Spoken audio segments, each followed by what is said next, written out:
Today you're going to make your own Adinkra inspired print based on the Adinkra cloth that we've looked at from the Ashanti people of Ghana.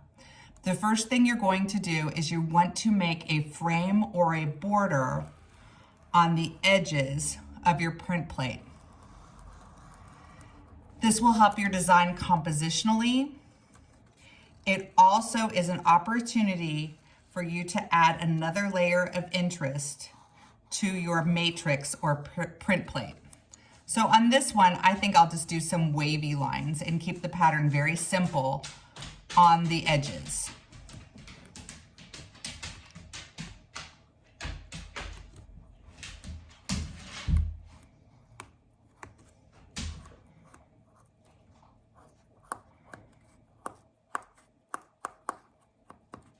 As I'm doing this, I'm thinking about what kind of symbol I could create inspired by the Adinkra symbols on the sheet that lists some of the most common symbols that you will find on Adinkra cloth. To make an interesting symbol, you need to combine at least 3 different shapes, and your symbol should have some sort of repetition in it. Your symbol should also be quite large to fill in the empty space on your print plate or your matrix.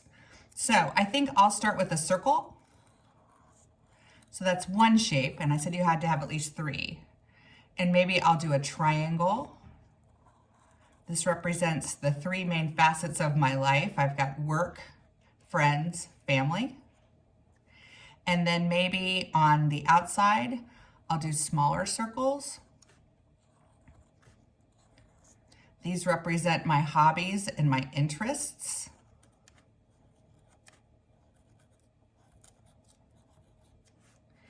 And then, so I've got smaller circles, a large one, a triangle. That's only 2 shapes.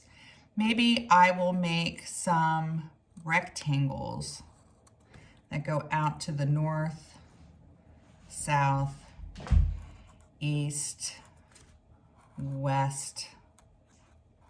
Maybe these are all my hopes and dreams for travel, maybe finding a new place to live, maybe getting a new car, maybe my hope for my children's future. And then I'm going to add some other lines as design elements just to add some interest to the symbol that I have created. All right, my next step on this. If I think I'm finished, I can start coloring. If I'd like to add a few more design elements, I can do that. I see a lot of empty space still, so I might add maybe some triangular shapes jutting out.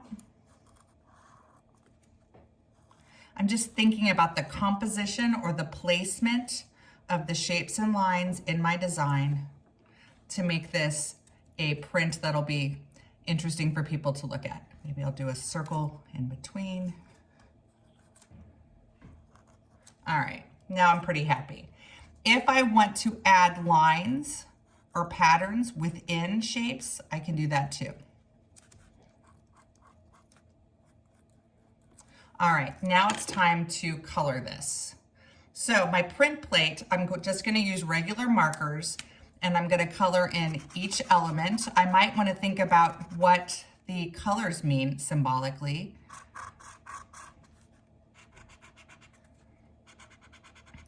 And you can use color very intentionally in this design.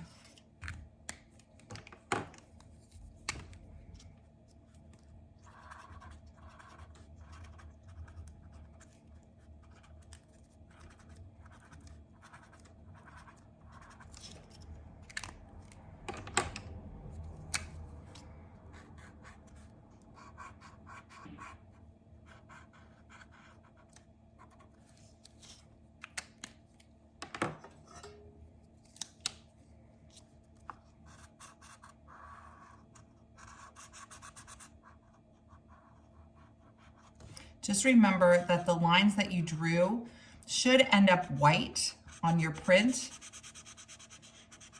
and everything else will end up the color of the ink of the marker you're using.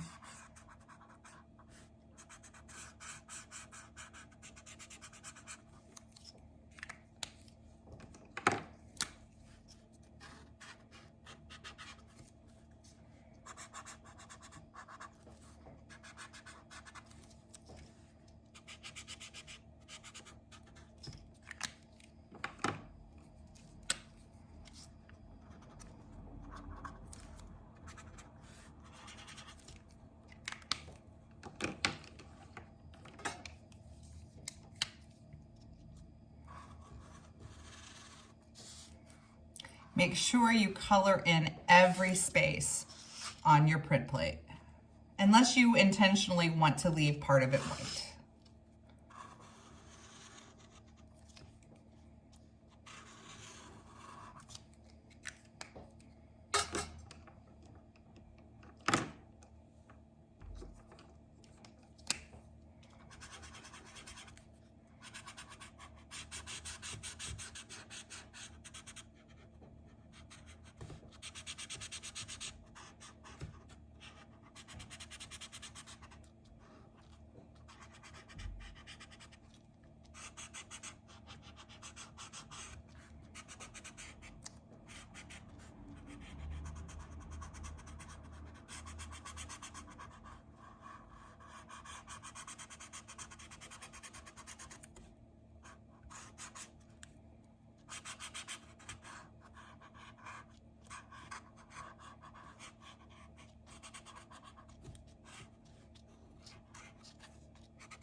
All right, once you've finished coloring in your print plate, you're gonna take your paper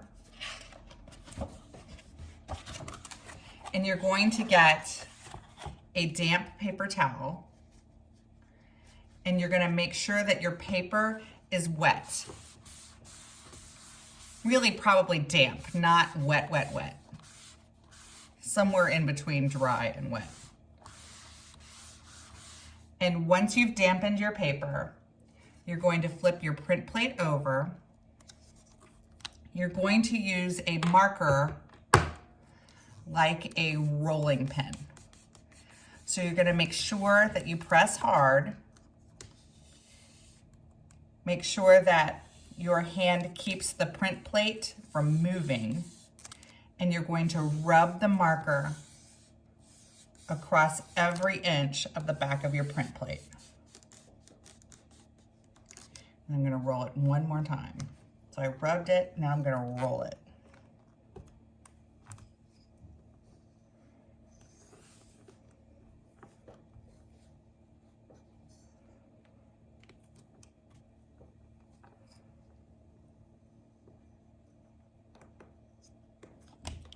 And then you lift it up. Oh, and there's your print.